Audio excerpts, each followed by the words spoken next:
calm down, okay? No, I will not calm down. People want to accuse you if they're being accused, etc. And try to describe for yourself what you want your reaction to be. Silence is very effective to have somebody calm down. But serious, you cannot just take the recipe. It's my burgers. I mean, it's my grandmother's recipe. There's no patent on this. You need to calm down, okay? No, I will not calm down. Calm down. You do not yell at me, okay? Are you serious? Really? Is this really the best way to have a negotiation? I don't think so. In this episode, we're going to talk about how to handle mad people. Yeah. And how do you act when somebody comes in red in the face and just ready to pop. That's why we have our business lawyer here today. Hello. I think she's seen a lot of these kind of negotiations. Well, trust me, I've seen my fair share. And being the lawyer, some, don't shoot the messenger. Don't shoot the messenger. We lawyers are trained in this, and we see it all the time. People are mad. People want to accuse you if they're being accused, etc. Yeah, and that's why we're having this episode, because it's a common situation. But this episode will help you how to act and not to get caught in the moment and act the exact same way. Because, you will not get anywhere. Exactly. The point with this episode is to give you tools, stepping stones that will help you how to think and how to act in order to get through to somebody who's mad, in order for you to reach the goals with the discussion, with the negotiation, with your business, with whatever the case is. Yeah, so we're actually going to give you a checklist. Yeah. So let's start with number 1, which is stop yourself from mirroring. Yeah. We often talk about building relationships and building trust. Yeah. As mirroring being good. I will sit like you sit. If you put your hand here, I will put my hand here. We like that. We often talk about that. You hear a salesperson say, mirror, right? In this case, when somebody's mad, their amygdala takes over, which means that they have tunnel vision. They don't think clear. They don't make good decisions. They're not very nice. They're not very smart, because you limit the logical thinking in your brain. You limit the amount of actual argumentation, actual input from others that you can accept. So it's a very bad kind of state of mind. Yeah. But if your amygdala is triggered and you start tensing up, you can see you're clenching your jaw, you're narrowing your eyes, or you're looking pissed. Yeah. We can all see that. Yeah. Then what happens with me is that my amygdala, my reptile brain says, uh-oh, fight or flight. Yep.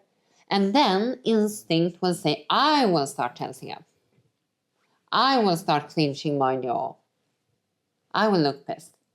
And what happens? Your amygdala, that's already working overtime, gets triggered even more. And the madder you look, the madder I look. So this mirroring is detrimental in a case where somebody starts getting mad. So number 1 would be to have awareness that you are likely to start mirroring a mad person. Yeah. That means both physically and mentally you will be triggered. So number 1 is to try to stop, pause, and do not mirror. And how do you do that? The best way is really to start observing.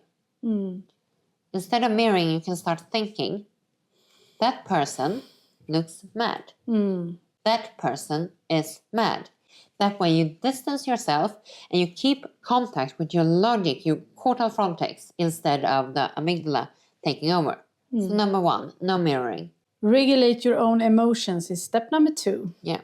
So now we stopped ourselves from spinning along with our amygdala. Now we need to really regulate our own emotions, because most often when somebody gets mad, we have that fight or flight. We want to prove them wrong. We want to stand up for ourselves. We get mad. Yes. Yes. And that won't help us. And the emotions are like giving us even more. So what we need to do is regulate our own emotions before we can help calm or regulate the other person's emotions. And this is again, because we want to reach our end goal, right? Yes, of course. Yeah. So stop. As it's called, go to the balcony. Stop and think and try to get perspective. Deep breath. Again, try to describe in your head what's happening. And try to describe for yourself what you want your reaction to be. Ida's mad at me right now. I can tell she's getting frustrated. Yeah. I want us to reach a settlement today. We cannot prolong this 3 more weeks. My business is hampered by this. So I need to reach out and get through to Ida. So describe it in third person almost to yourself is a good way to regulate your own emotions. You can also have a mantra. Calm, cool, and collected. I am not affected by Ida being mad. So talk to yourself. Really good. Wow. And the step number 3 is trigger them to calm down. And there are ways, science-based ways to have somebody calm down. And your voice, your body language, keep it open. Voice, keep it low. Slow down. Keep it calm. That will trigger the right centers in your brain. So avoid high pitch. Avoid speaking too fast. Avoid responding too fast.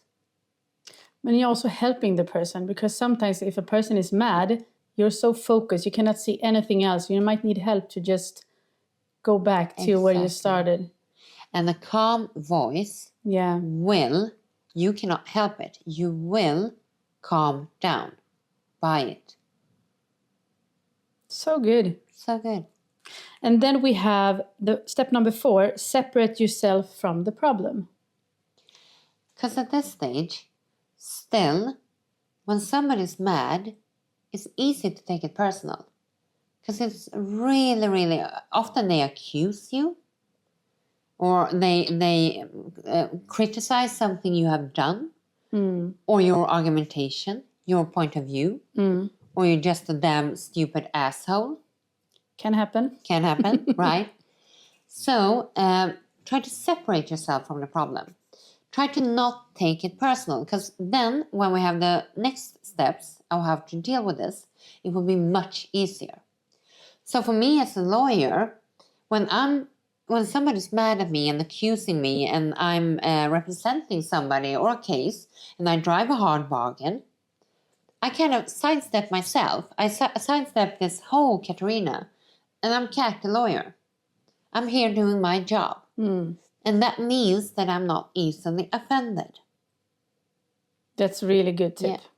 And if it doesn't bite, if I'm not offended, you'll get kind of tired and frustrated. It doesn't really help being mad at me. No. Really. No. Because you won't bite. No. And I won't take it personally. I don't have time for that. That's not worth me giving you my energy. And if I do take it personally, I will be weaker in the negotiation. So really good tips here. We're heading to step number 5, which is acknowledge. So now we kind of calm things down. We talk about lowering voice, lowering the tempo, controlling my own emotions and how I communicate with you, right? Now we also need to actually acknowledge, why are they mad? I mean, this is uncomfortable. We wish we could just rush over it. Say you need to calm down, right? And just head over to what's right. Yeah. Head over to the logic. Easier said than done. Yeah. But in order to get a mad person to calm down and for them to be able to actually hear what you're trying to communicate, we need to first offload them. So we need to show that we've heard them. So reflect. Chris Voss, FBI, we can link to his channel, amazing. He always says tactical empathy. Yeah, that's really good. Yeah. So it doesn't mean you have to agree, but you heard them. So I can say, so Ida, you're really upset with me. Yeah. You feel that last Monday on that meeting, I completely ignored you. Yep. And you feel that you should have been part of that deal and you feel that I ripped you off. Yes, that's exactly what I felt. Yeah. So now I reflected there what they are mad about. I show that I've heard you and I kind of empty their bottle. So it takes guts, it takes confidence to do it, but reflect what they're saying in a calm way without judgment. And that will get you further along. That will make them calm down, and it will be easier for you two to step side by side to actually reach your end goal. And that is step number 6 then. Consider social setting. Another thing with people who are mad or being rude or really upset is it's easier to act like an asshole, said it again, in a private setting.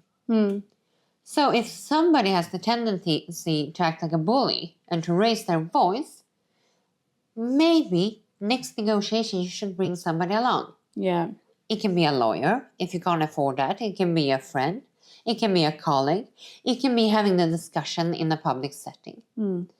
Being mad is actually easier when you don't have that social setting where you have to own up to your behavior in front of others. So that can also be really good. Have somebody else, like a witness, typically makes people calm down. Yeah. I mean, think about parents who yell at their kids at home. Yeah. And then a neighbor walks by and they're like, sit down. Yeah, they kind of regret being that mad and having that attitude. Like, Yes. Yeah, so yeah. It's the same. Yeah. Well, and then step number 7 is separate the person from the problem. Yeah.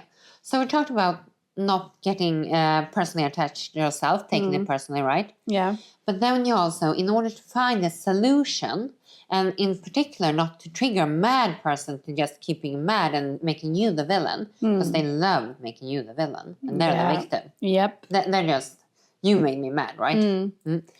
Separate them from the problem and communicate to them that you have separated them from the problem. Yes. So how do we do that? Concretely, you do not want to make accusations to them as a person. And in particular, avoid absolute terms. Either you never listen to me. No? What? Yeah. But you never, ever invite me to a deal when you're in control, right? What? But you didn't even, you know. And the list goes on. Yeah, and the list goes on. So show that it's not about Ida, it's about this problem. Yeah. So I hear you, Ida. You're mad at me. You feel I did not pay attention. You feel I did not care for you. I did not invite you to this deal, right? And if we just look at where we're at right now, here is the situation. And I'm thinking, given your interest to be part of it, and given that we're already signed, so you very clearly show that this is Ida, here is the problem. Yeah. You can even visually show, Ida, I hear you. So we both want to solve this. And given that we have this problem, you can even point away from that person visually. Really good. Yeah. And then step number 8 is shift towards problem solving. You already mentioned it. Exactly. So now we're getting somewhere. Yeah. So we've calmed you down. We started to show that we're not attacking you. No. And there's no reason for you to make me the villain, because I will not bite. Instead, I will calm you down. And then we have this problem. It's here. You and I, we can even use terms as we agree. Even if we don't agree on a specific issue, we can find that we agree that we need to find a solution. Yes. So, given that we have this deal here, we have this structure, and we need to find a settlement. And if I hear you correctly, it's about you having skin in the game. So, now, you see? So, we focus on problem solving together. I show with my body language, my tone of voice, my actions, the words I'm using, that is a we agree. And then here's the problem. How do we tackle that? Step number 9, and that is get to the core. Yeah. Because, I mean, it would all be rosy and shiny if it was nothing uncomfortable, right? But, I mean, obviously, we do disagree, so we cannot shy away from that. It won't help if you just kind of pat somebody and calm them down and then they walk away in unclarity. So, calming somebody down, getting your point across, entails being clear with what you want and what the problem is. You need to verbalize that. And do preparations, think in advance. What is the problem? What is it I want from this? And what does Ida want from this? But do be ready mentally from tackling it. You need to address it. Because that's all, otherwise when somebody's mad and you kind of calm them down and you walk away, and then you haven't solved the problem for real. No, so it's a waste of time. Yeah. And you just start over again. Number 10 then is don't budge. Yeah. And that's part of this. You need to stand your ground. And that means that this can be an iterative process. So you might have gone from number 1. You didn't mirror. You used tactical empathy. You showed you heard. You showed problem solving, etc. And then you're there. And you have the problem. You're problem solving. And you step on a landmine. And suddenly Ida tenses up again and looks pissed. She starts raising her voice again. But now you again. And then you might have to start from the top again. Yeah. Then again, okay, I won't mirror. I will slow my voice down again. I will use pauses. Silence is very effective to have somebody calm down. I will again show I hear you. I understand. We agree this is a problem. We agree we need to solve this. And I understand now that this was a particular issue for you. So we go from number 1 to number 10 again. But we don't budge on the issue. You need to identify your interest and Ida's interest, not position, not specific fighting, not winning, who's right. But what do we want? How do we get there? And what do you need in order to find an agreement? Wow. I'm not mad at you anymore. Thank you. And I never was mad at you. We can do the hamburgers together. Yes, that's what I want. So this is actually really good tips when you're in business, because most of the times it's actually people you're going to have relations with, during a long time in the future. So why go around and be mad? And just know that you trigger each other, good or bad. Yeah. You can trigger each other to get more mad, more amygdala, or more logical thinking, more cool, calm, and respectful. Yes. So you will contribute. You're not just a victim to the other person's aggression. You can affect the situation. Yeah, and I do actually like when people are calm, because I have some temper sometimes, and I feel that it helps me. I really like when people are like, but calm down. It's going to be okay. Let's just solve this. Yeah. And I'm not focused anymore, because, you can just lock your thoughts. And then I'm just going to say that a typical advice is to never say to a mad person, calm down. No. Instead say, okay, I hear you. Yeah. This is very frustrating for you. But that can also be if it's somebody that you have a good relationship with, then you might be more in tune. So you're okay with that person saying, you know what, calm down. Yeah. Yeah. I will be fine with you telling me, Kat, calm down. We'll make this work. So you have to be is it a new relationship? Do I know how Ida or Kat works, etc.? Wow, now you're equipped for these types of negotiations. And we also have a really good episode about how to negotiate. So I will also link that, and you will see it here in the episode as well. Thank you so much for today. Thank you.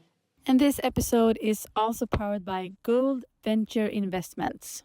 Remember that this is not legal advice. As usual, it's knowledge sharing. And don't forget to be a legend and subscribe to our channel. Well, thank you. Thank you. Hej då! Hej då!